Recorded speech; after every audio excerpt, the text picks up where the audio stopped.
Welcome back to another live streaming Alternative Money Monday. Hey everybody, thanks for joining us. Thanks for being here. Sorry we're getting a little bit of a late start today. We're having a little bit of technical difficulties and we're having some social malfunctions as well. But at any rate, thanks everybody for joining us. Of course, I'm JR, co-founder of Walla Wallet, a co-founder of Ledgerama, makers of Walla Wallet, the original, the safest, the trusted wallet in the HBAR and Hedera ecosystem. Joined as per usual by our community manager, Tim Mungai, my favorite Web3 influencer, Brandon the HBAR Bull. And today, of course, we're joined by our CTO, lead developer of Walla Wallet, my good friend, Rob Keynes. Thanks for joining us, guys. Andrew Antar should be here any minute. He ran into some issues, so we're waiting on him. But in the meantime, we're going to do some Market Mondays. So it seems like some pretty decent amount of action in the markets over the past week or so. Brandon, can you kind of fill us in on what's new? Sure, it'd be my pleasure. Of course, none of this is financial advice, but we like to get into the markets and talk about what's going on. The funny thing is, HBAR has been in a trading range and hasn't moved very much. But like you said, there has been all kinds of actions in the market. So Bitcoin over the past week is down about 3%. It's flat over the past 24 hours. And let's take a look at HBAR here. It's pretty much flat over the past week and flat over the past 24 hours. Right now, sitting at about 7 cents. So the crazy action that we were talking about, Jeremy, is of course risk assets have been on a tear. There's a lot of indicators out there that are showing that we might be coming into a possible soft landing, or that's a greater possibility at this point. So that's being priced in. Of course, risk assets have gone crazy. That includes crypto has gone up a significant amount, including HBAR. HBAR is up nearly 100% over the year to date to this point. So certainly good, but I mean, some tech stocks, some big tech stocks are up the same amount. So it's not just crypto. And the indicators that I was talking about there are inflation. Seems like it's coming a little bit more under control. And the Fed this past week came out and said they came out with a quarter point rate hike for their short-term rates. Now that is that was to be expected. But what I was kind of thinking is if they went with a quarter point, they would also come out and be fairly hawkish with their rhetoric, just to kind of make sure that the markets didn't get a little bit too crazy, but they didn't. They actually came out with that quarter point rate hike, and they also came out with some dovish rhetoric, talking about how things were looking a little bit better as far as inflation, talking about disinflation. I don't know how many times they said disinflation, which is different from deflation. It's the decrease in the rate of inflation. It's not actual prices going down. But either way, with all that coming out, risk assets had a good week last week. And then on Friday, we did take a little bit of a hit because a indicator on the other side of that, and that came from the labor market. The jobs report came out for January, and we added over 500,000 jobs in January. Now, there could be some seasonal effects associated with that, but the economists were looking for about 100,000. So with the labor market getting that tight, that can put upward pressure, of course, on inflation. So it's maybe not going in the direction the Fed would want. And of course, that put some pressure on risk assets. So we are getting whipsawed a little bit, but overall, things are looking better than maybe toward the end of last year and the beginning of this year as far as sentiment. Just because it looks like the Fed might be able to get inflation under control, and we might not have to enter a recession as a result. That said, these interest rate hikes work on a lag, right? So it'll start to impact the economy a little bit later on. So there's a lot of unknowns out there right now. But as of right now, things are looking pretty good in the risk asset complex. And of course, that includes crypto and HBAR. I love the Fed, I love the spin doctors coming up with all these different terms, just to kind of keep us a little off balance. And it's just always funny to me, talking about the Fed fighting inflation that they created. It just makes me laugh all the time because it's like the little kid, like, why stop hitting yourself? Stop hitting yourself. Anyway, they have to deal with what's in front of them. That's right. Did you guys see that China balloon that was over the US, and it was I think it was brought down.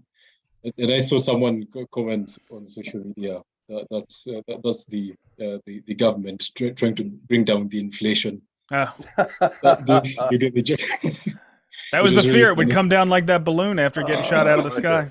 I like it. All right. So we are joined by Andrew Antar, co-founder of Tune.fm, the makers of the Jam token, and of course our longtime friend and one of the very earliest partners over at Ledgerama and Walla Walla. Andrew, my man, how's it going?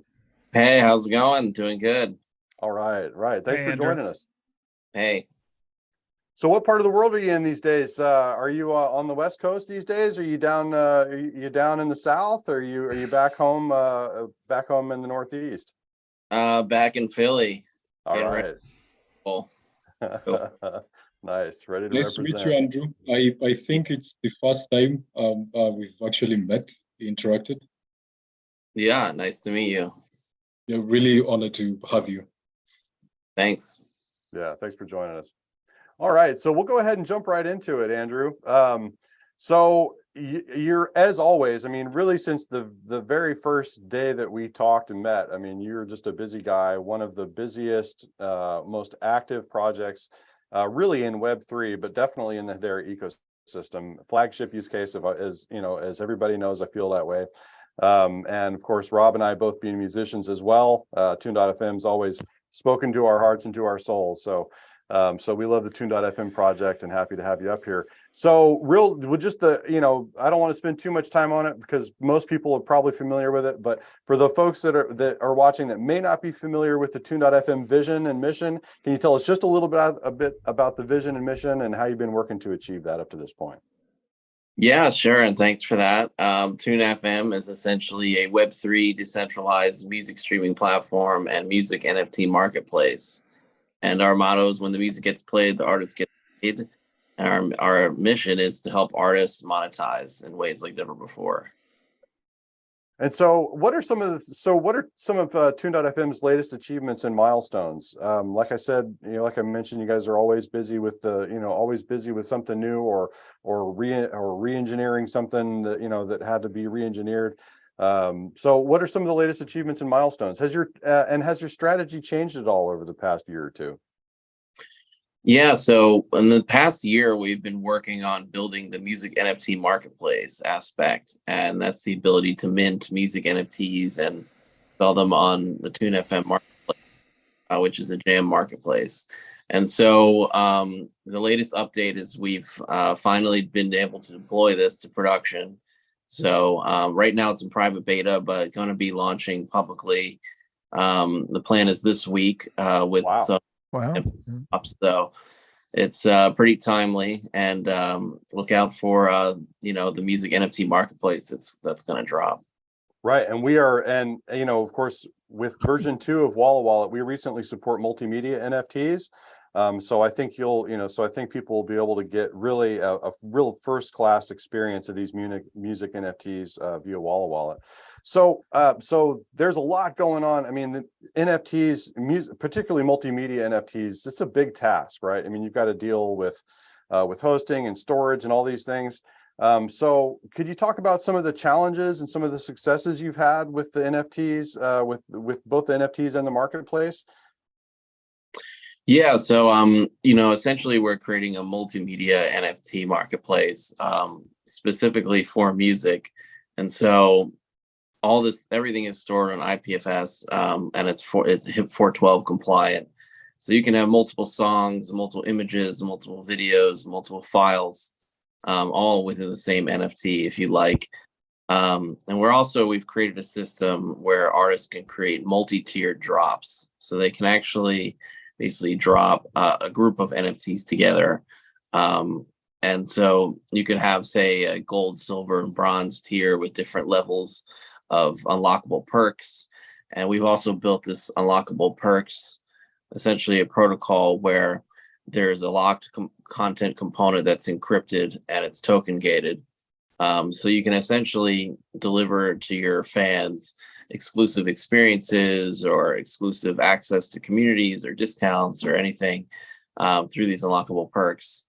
And so you can basically create very robust drops with experiences, different types of media, different supplies of tokens, images, video, music. And the music itself is actually playable within Tune FM And you can even attach the royalties, the streaming micropayment royalties within TuneFM to the NFTs. So you could say have a song or an album in which 10% of the royalties or 20% go to the owner of the NFT.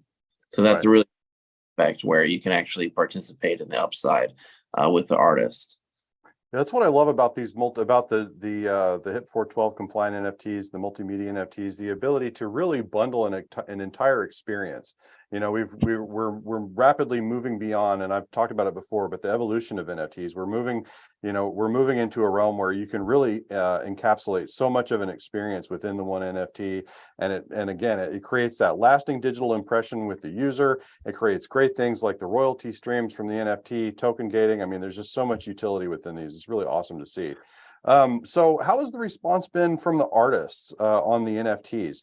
Are they loving the idea? Are they a little bit confused, skeptical? Is there some, I'm sure there's got to be some hand holding going on. I mean, my experience has been most of the artists are kind of a little bit, they realize that their art needs to be kind of moving in this Web3 direction, but they're not really sure. What's been your experience with the artists and the creation of the NFTs? Yeah, the artists can't wait to get their hands on this, and they've been banging our door down and asking on a daily basis when can they get access. So we have a lot of artists who are really excited about this, who really want to get into Web3. Some of them need a bit of guidance on sort of strategy on what they should tokenize exactly and what types of experiences and how to structure the drop and the supply and the pricing and whether to do fixed price or auction and these types of things. And, we help out with that. But everyone really has a different sort of approach and different vision and different art and different media. And so every drop and every NFT really looks different, artist to artist.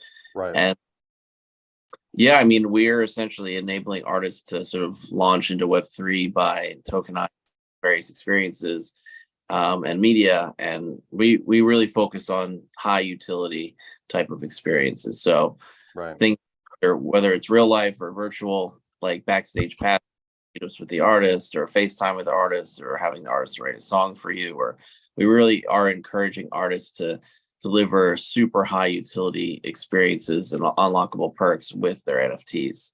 And when you combine that with the royalties and the music, we really have a new type of NFT that has a much higher value than what we see out there in the marketplace.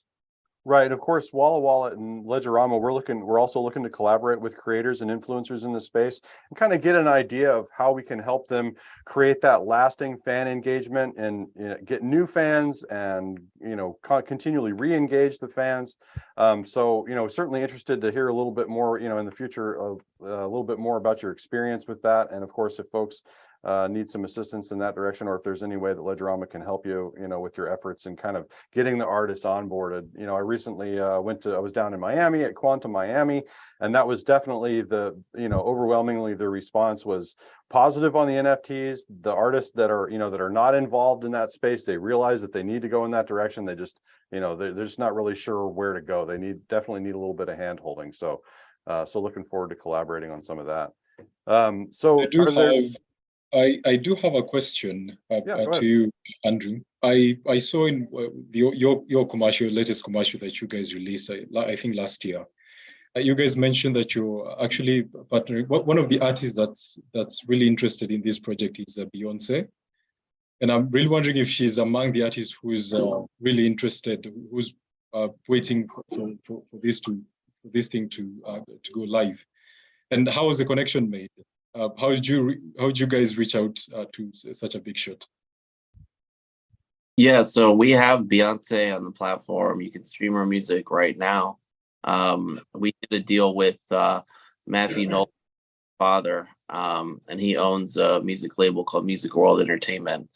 And we're able to onboard the entire catalog from Music World Entertainment that includes dozens of other Grammy Award-winning artists, multiple genres, and several live albums from Beyonce. So that's with the Beyonce and family. Okay.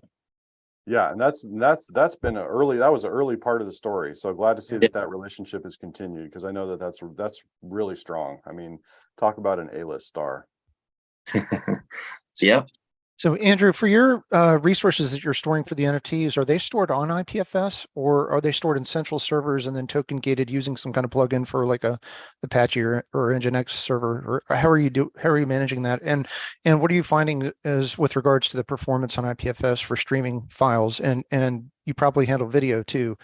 Are you having any challenges there? So we decided to go with both for redundancy. I love that. When given an option, take both. Yeah. So we have all the music is, using our existing system on AWS. And we also store all of the NFT content on IPFS. So that's how we so that includes the audio and the video files content. So anybody who's browsing Hashscan, can they go through and figure out what the token is, get to the metadata, and then get to the files for free? Or do you have them gated so they're locked down? Essentially the files are on IPFS, just like you could right click and save any JPEG of any NFT out there. But the actual music is not the master. We put the MP3 up on the compressed version up on IPFS, so you can't actually take the master. Okay. Yeah, I was just wondering if that was something that the artists were interested in, is preventing access to their material unless, it was through like an NFT or something. Yeah, I mean, it's the actual the locked content of the unlockable perks is a token gated encrypted piece of content in the metadata, so you won't be able to see what those things are on Hashscan, for example. Right. But the content itself we've gone along with the standard that everyone else is using, which is just out there. Okay. So I have to ask, Andrew, this is people that know that we've had a long-standing, partnership with Tune.fm. I get this question quite a bit. So over the past year, I don't remember exactly when it was, but there was an increase in the token supply of Jam. I know it's not really a particularly popular topic, but it's one that's come up quite a bit. So I just kind of wanted to talk about that a little bit.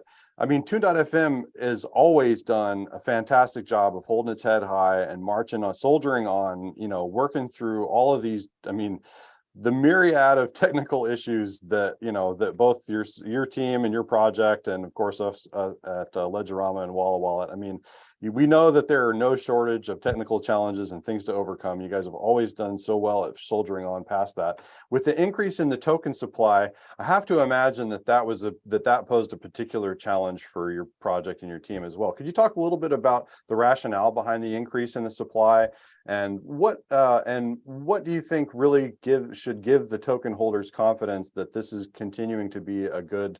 I mean, we know that it's a utility token, right? So that's the primary function of the Jam token. But for the token holders themselves, like what kind of, could you talk a little bit about the rationale behind the increase and what you think would inspire confidence in the token holders? Yeah, absolutely. Thanks for asking. Yeah, essentially, we're not a speculative vehicle made for investors to pump and dump. That is not the reason for Jam. Jam is existing in order to power Tune FM, streaming the marketplace. So we were very clear in our white paper and our communication that there's no max supply of Jam, that there's just a total supply of Jam. And so we've actually minted 1 billion tokens 3 times and plan to do so on a yearly basis for the next 10 years at least. So the intended total supply is 10 billion versus 50 billion for HBAR. But the plan is to do a 1 billion per year inflation. Now we could stop before that or after that. It's really dependent on the needs of the project. And so it was purely based on what the project needed to keep going. Now that we're listed on 20 exchanges, 2 DEXs, the need for supplying liquidity to these exchanges and doing various marketing initiatives, there's, especially in the beginning stages of the project, there's always a constant need for more supply of Jam. And then the bottom line is there's so much demand for jam that we sort of you could say that we sold out or ran out. So there wasn't any more jam, and we couldn't because we're actually still building and still expanding. It's necessary to have more jam to keep operating the company. So we could either, basically shut down the company and stop everything, or mint more jam. So it's really an absolutely necessary thing to continue to operate the company. And so I'd say the only challenge, it's not hard to actually mint tokens. It's just a call to the API. But the only challenge, I guess, is communication.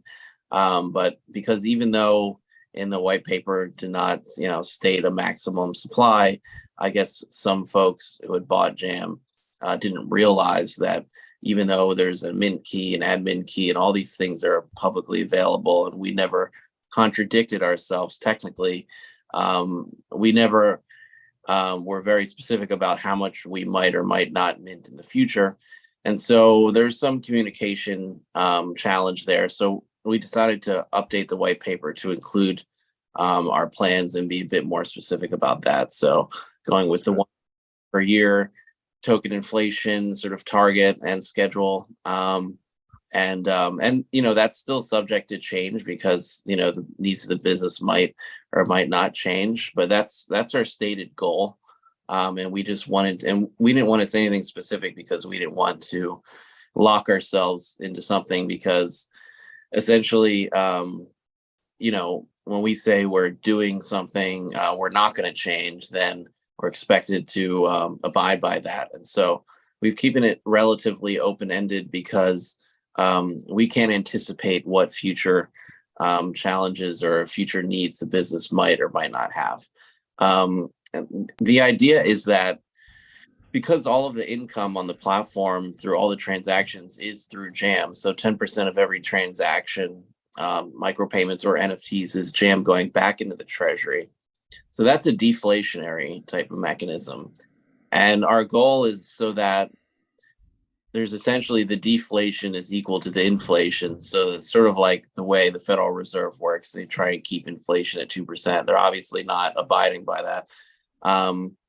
But essentially, if there's about $1 billion or so going back into the treasury and we're minting billion on a yearly basis, we keep those two things relatively in sync. We could continue with the inflation or just stop minting altogether, and then the token will essentially deflate over time based on the amount of jam going back in the treasury from the fees that are being paid, the 10%. So, I mean, there's a lot of levers to pull in one direction or the other, and we are basically going to make those decisions as they come along. And, we've been as clear and transparent and public as much as we can in our various communities. And you can read the white paper for all that various, type of tokenomics discussion. And one thing we actually found out in this process is something most people don't even know, is that there's a technical max supply limit on the jam token from the Hedera side. So even though there's a token type, the supply type is infinite, and it's been an infinite supply type since day one, since the mint. And we weren't hiding that or anything. It's out there on the protocol. Right. We find out that the infinite supply type is not actually infinite. And on a literally protocol level with Hedera, and this depends on the number of decimals. So there's a limit to whole tokens, and whole tokens is like tiny bar, or basically if you were to take out the decimal place, the number of whole tokens actually has a limit. So because we're 8 decimals, any 8 decimal token basically has 92 billion point something. It's like a very long number, random string of numbers, but there's actually a technical max supply of 92 billion with 8 decimals. And at 9 decimals, it's like 9.2 billion. It's a different thing. So or less decimals, it could be 9 trillion. So it's really up to the amount of decimals you have. But that's also in our white paper, just explaining that. So there's no way. For the folks watching that are wondering why Brandon and I are smiling, Rob, the ever technical genius, put the exact number in the chat. So over and over again, depending on what on what the total supply is. Well, I added the decimals and I added the commas to make it more legible. But I've had to deal with that in my unit test cases for my wallet. So so it is a bit confusing that on Hedera you can have an infinite token supply, but there is actually a max supply there of 92 billion. If you're really concerned about having or not having max supply, everyone has a max supply, whether you like it or not. 92 billion and some odd change. So we can't go crazy. There's we won't mint 100 billion tokens because that's not possible. So we are limited in some respect, but the plan is $1 billion per year, but also to grow the marketplace so that the deflation is about $1 billion per year. And at some point we won't need to mint jam tokens, and it might be before or after that 10-year mark. But we're in year 3, so 3 billion total supply. And our circulating supply is basically just it's constantly being circulated at a steady rate, sort of dripping out, and it's all based on the demand itself. So there's no way to just sort of dump 100 million tokens in the market or something like that, because you need somebody to be able to buy or would be willing to buy those tokens. So you can distribute tokens on various exchanges, but they're only circulated once they change. So even though there's tokens that are sitting on our wallets on various exchanges, and even though those wallets are exchange wallets with memo fields for the routing, they're not actually circulated until they change hands. And so that happens at a very organic rate, at the rate at which they're demanded. So there's a bit over 2 billion circulating right now. And we're just going to continue operating and being as open and transparent as we can. And so we might not look like a typical project. We never have. We do a lot of things differently, including the fact that we're on Hedera, the way we're doing our tokenomics. But I just want to stress that we're not a speculative vehicle, and we're a utility token, and we're doing what's right for the project to grow and succeed. Absolutely, yeah. And as I've fielded some of those questions myself, and thanks for that answer, by the way. That was a very good explanation, very rational, and basically it kind of echoes what I've been telling folks. Like, look, if there's anybody that's got their head down and is working on building a real product that works well for both the artists and the listeners, and the markets in general, I mean, it's going to be Tune.fm. I mean, you guys have always been, like I said earlier, I mean, you guys have always just been such troopers. So if there's anybody that that I wouldn't bet against in this space, it's Andrew and his brother and the Tune.fm team. And I've shared that with numerous people, and it's one of those things. You've got to do what you have to do to make your project survive. And I know that you've always had, we've had a number of conversations in the past about the regulatory scene, and I know that you guys have got a very keen eye on the regulatory stance, both globally and within the US. So definitely trust that you guys are making the right moves and taking the steps that you need to both protect yourselves and your project, and both the artists and the listeners. So just real quick, Andrew, to pry into not a speculative vehicle, we're building something called Twigital as well, and like you, we're trying to be just a utility where you can get any physical object and use photogrammetry to create an NFT from that. And, it's been brought up a couple times. Are you going to have a native token? And right now we don't have any plans for that. But, I've talked about this with a few people, and, whatever. I'm not sure exactly how we're going to do it, but we're going to allow people to use the app and create as many of these 3D objects as they want. And then the business model is, once they're ready to mint that into an NFT, that's where they're going to get charged. And we're going to use the regular, at least initially, we're going to use the regular Apple Rails for doing that. But if we were to have a token associated with that, that's when you would do it. And we're looking at prices at the one under $10, in the one digit range.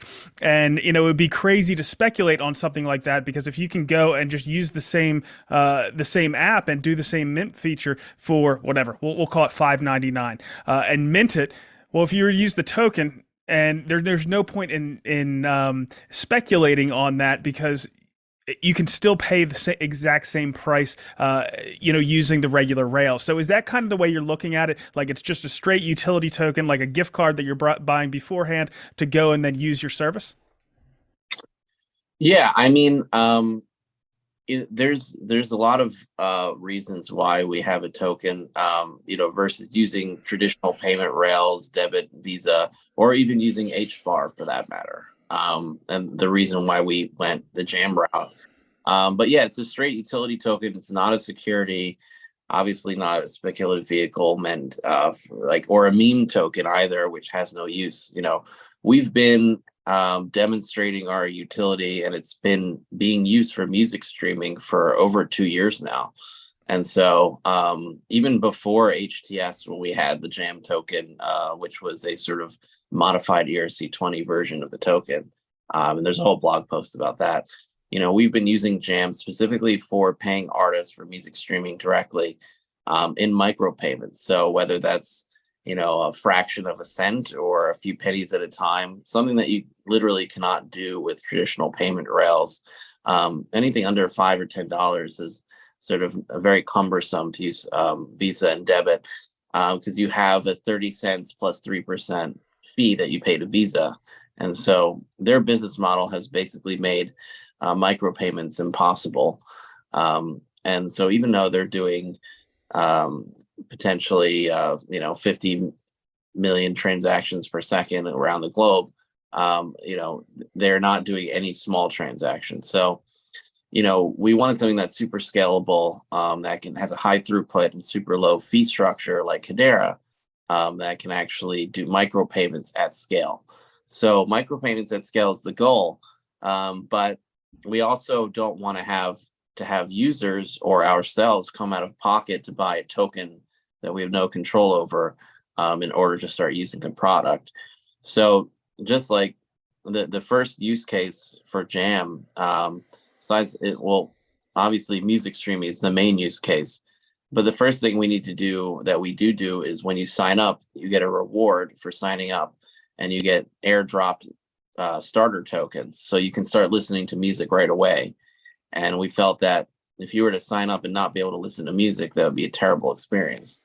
So just being able to listen to music right away and trying it out for free, essentially, for a few minutes or however long your Jam will last, is a very critical function. And so we couldn't do that without our own token.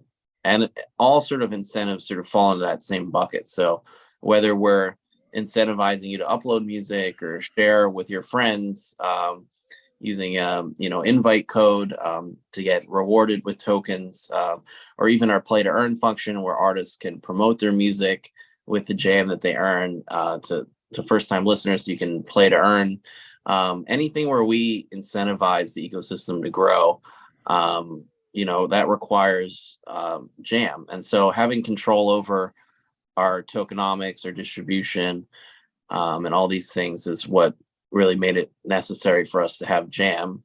But that's a much harder, hill to climb, because now we have to worry about being listed on exchanges and maintaining liquidity and all these other things that come with, having your own token. So, we gave up on fiat rails when we decided to go with crypto. We gave up on someone else's token when we decided to go with Jam. So it's definitely utility. It's for music streaming. It's for buying NFTs. All the NFTs in the marketplace are listed, priced, bought, sold, and traded in Jam, denominated in Jam. So we're really using Jam for a lot of things. And, we already have a significant number of users with Jam. And so we're excited about that. So can you And just real quick, I'm sorry, Jeremy. Of course, you said the artists get paid in the Jam. How do they feel about having the exposure to Jam, to a cryptocurrency, and how are you looking at ways at limiting their exposure, or rails to be able to get them out and get them into fiat and things like that? So artists don't take the risk on the Jam price per se, because just like the fees on Hedera are pegged to a US dollar equivalent.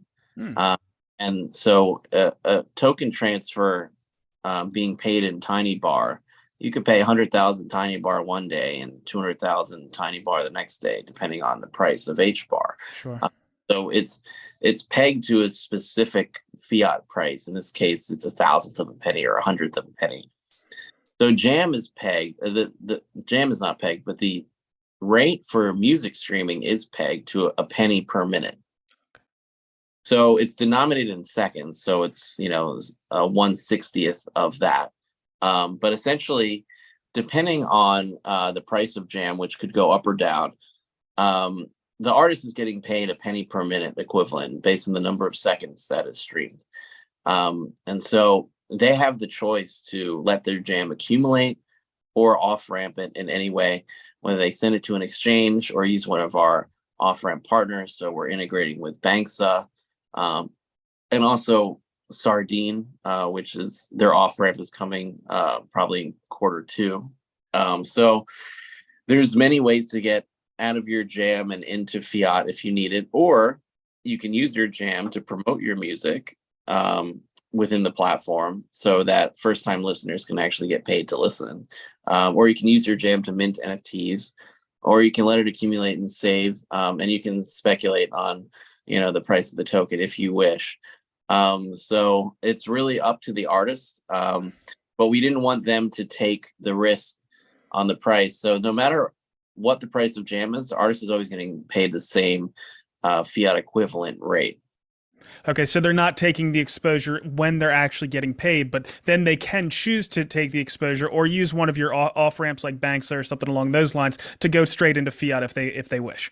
Yeah, at that point it's a choice. Yeah. So we have the choice to save Jam and take the exposure, or to off ramp or use it in another utility fashion on the platform. Yeah. Makes sense.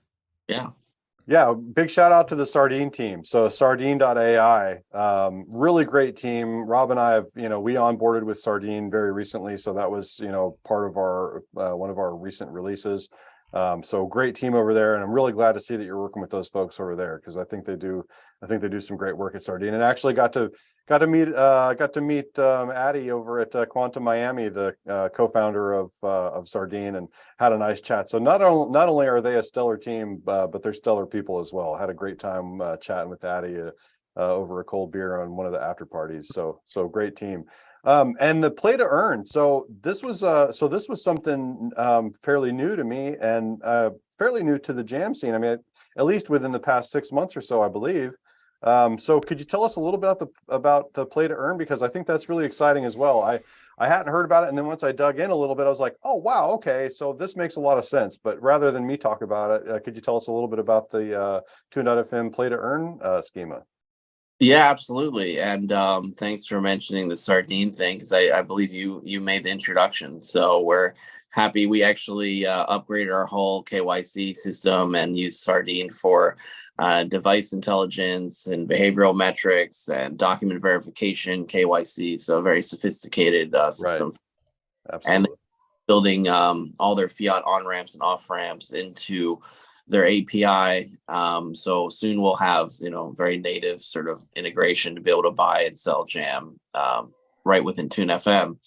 But one of the best utilities, like you mentioned, for Jam is the play to earn mechanism. So we really want to give artists all the tools that they can to expand their fan base, promote their music, and not really need a label to get their music out there.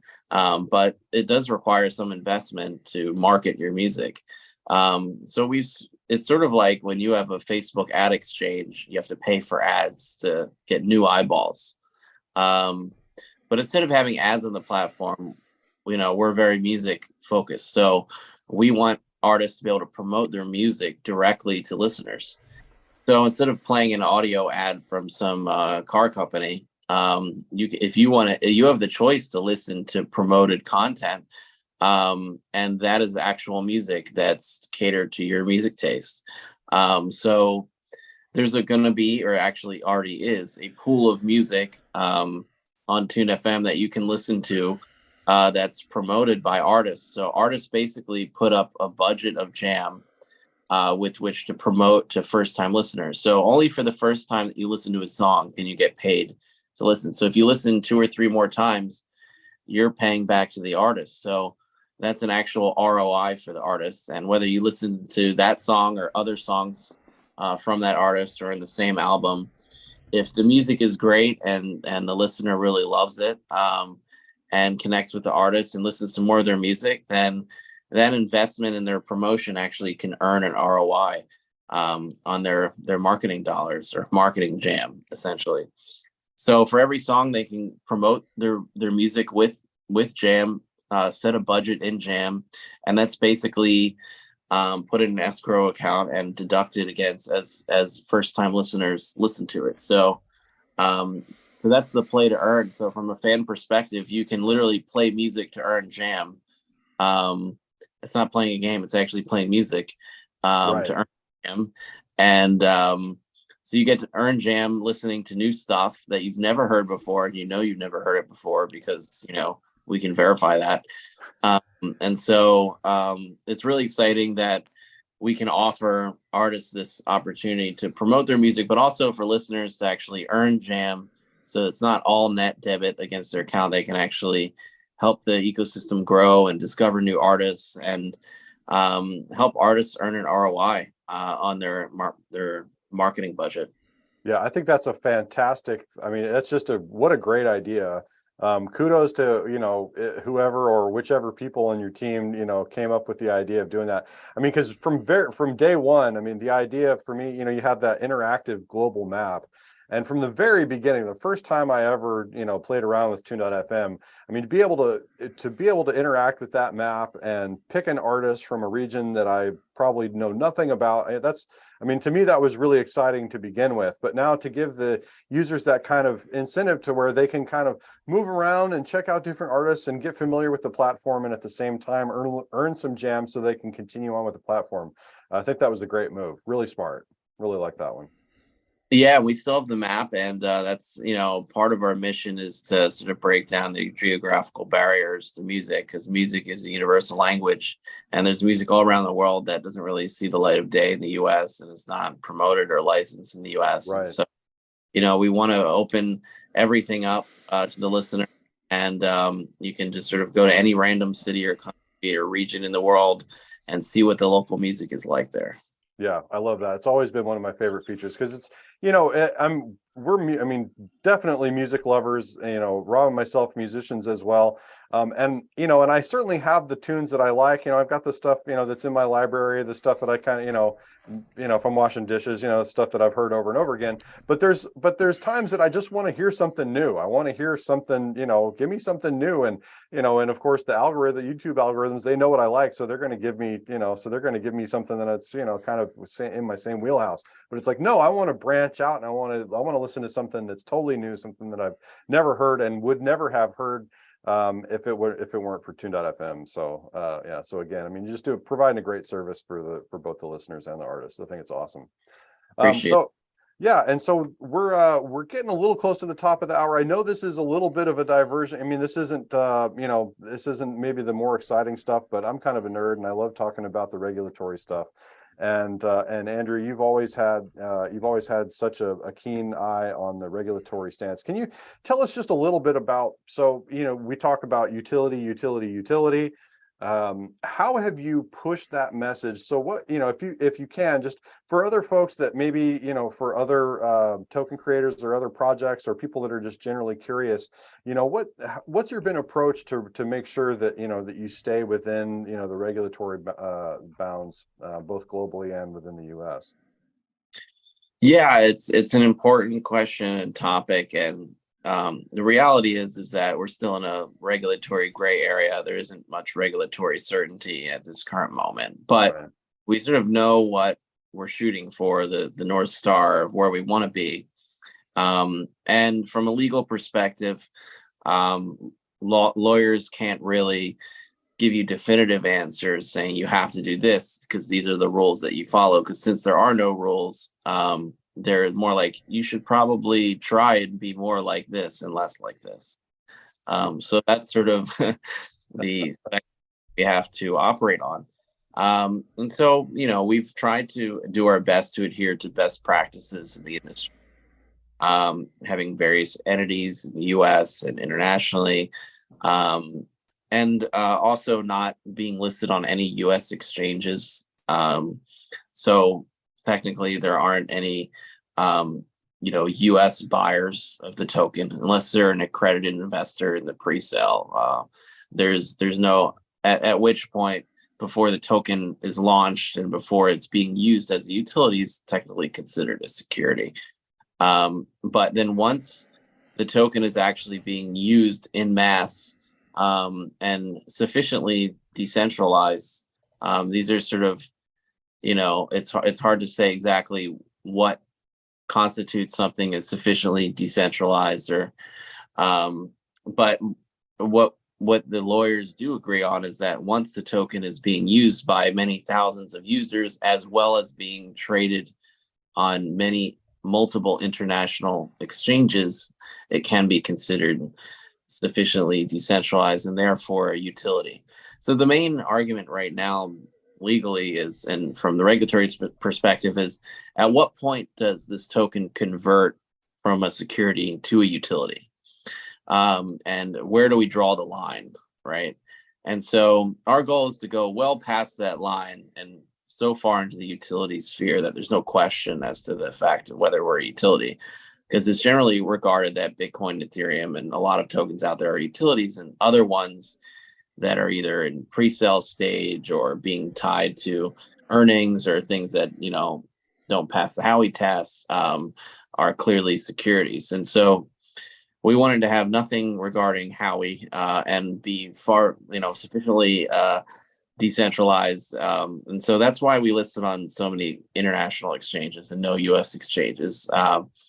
And, now that we have well over 10,000 artists and around 100,000 users, we're sufficiently decentralized. And so, there's many jam token holders out there. And so we're very clearly regarded as utility. We have multiple legal opinions that we are a utility in both Singapore and Liechtenstein.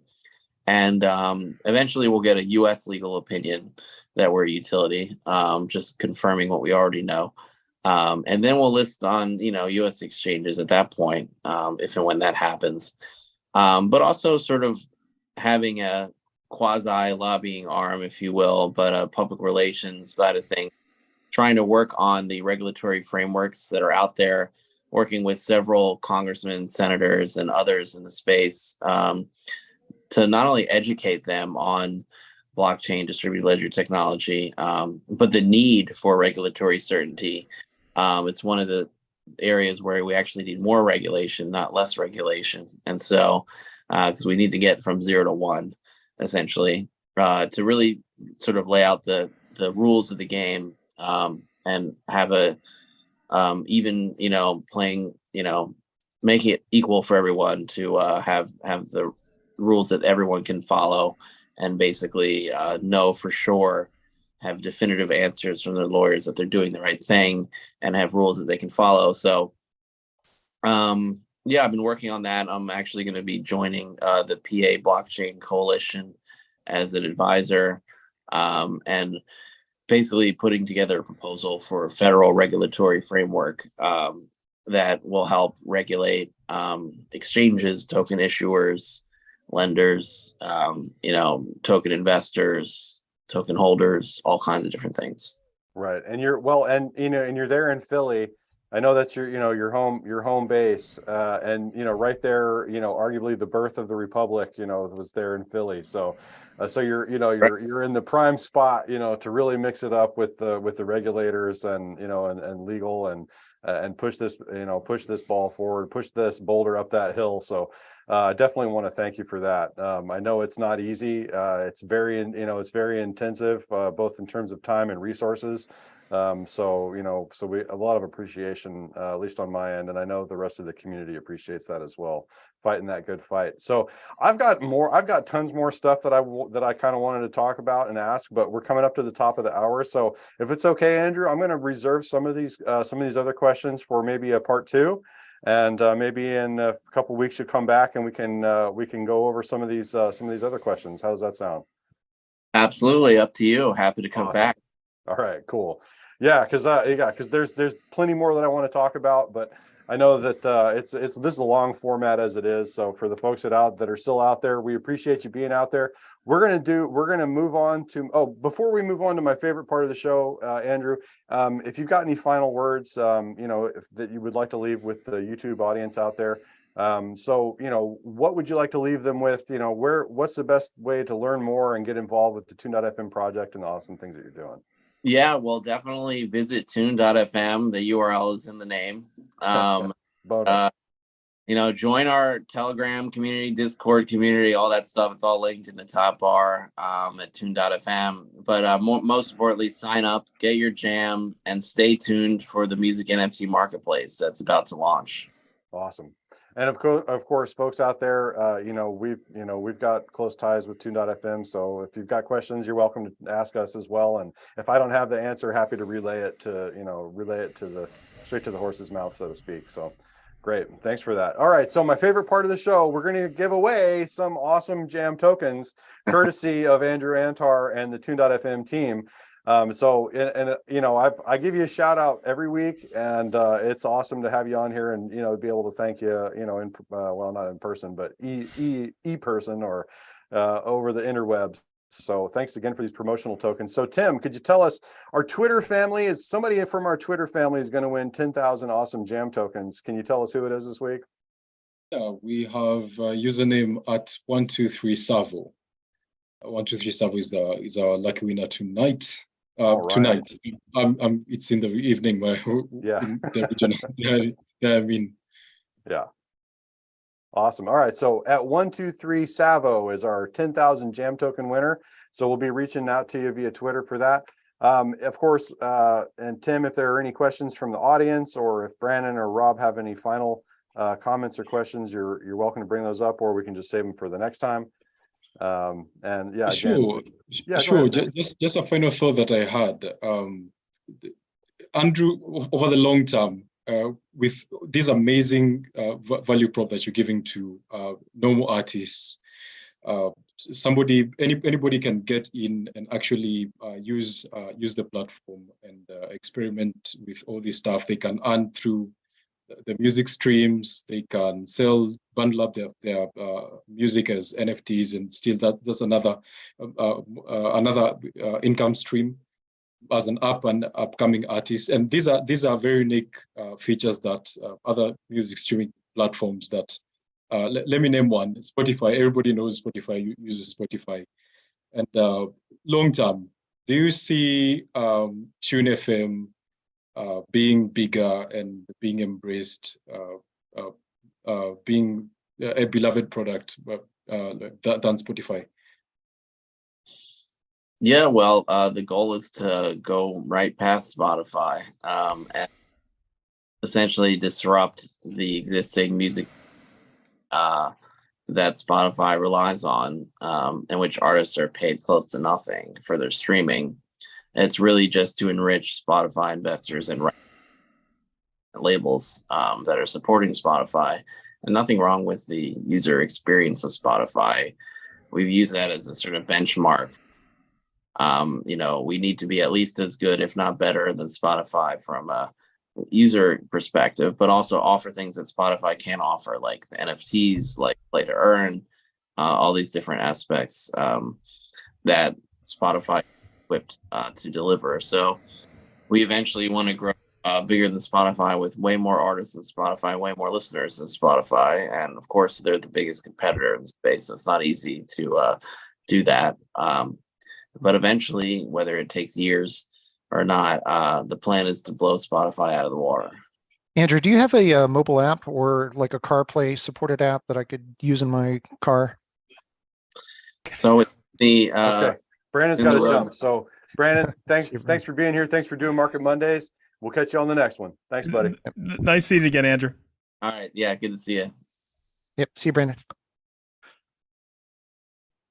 Okay. Yeah, so it's on the roadmap. We really want to finish getting everything sort of fully baked with the web application. We have mobile web, and the plan is to build a iOS and Android app, and I will make a note to make it CarPlay compatible. Thank you. Nice. And thanks. And so, yeah, shout out to Spotify. Thanks, Spotify, for setting the bar that Tune.fm can disrupt. So you gotta have leaders in the space. So otherwise you don't have anybody to disrupt, right? And it's kind of provides a nice example of, to the rest of the world of, of what is possible, and how you can do it even better. So. Yeah, I mean, Spotify in some ways disrupted iTunes. Now they've got to contend with Apple Music and YouTube and SoundCloud, and we're, contending with Audius and the rest of them. So, we're, looking at Spotify as it's just, a step in the road for us, and eventually we'll surpass them. Right. Yep. Awesome. It is all very exciting to be part of this revolution, to witness with my own eyes over the next couple of years, to see this come to fruition. It's really it's really mind-boggling, to be honest. Yep, it's a new world for sure. Web3, here we come with our tunes. So be ready. All right, so we're going to go ahead and take this opportunity to thank everybody for joining us.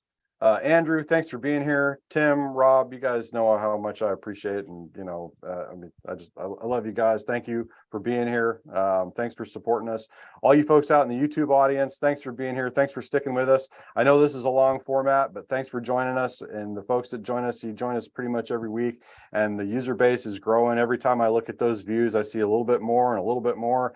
So things are moving in a positive direction. Just want to thank everybody for that. I'm JR with Ledgerama, the makers of Walla Wallet, the original, the safest, the trusted mobile wallet in the Hedera ecosystem.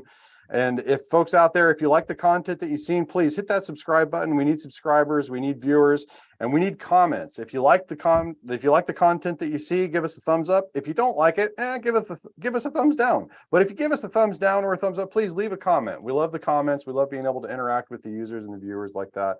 So please, do us that courtesy and leave us a comment. And Andrew, thanks again. And I look forward to doing the next one. And until next Monday, this is JR saying adios, everybody. See you next time.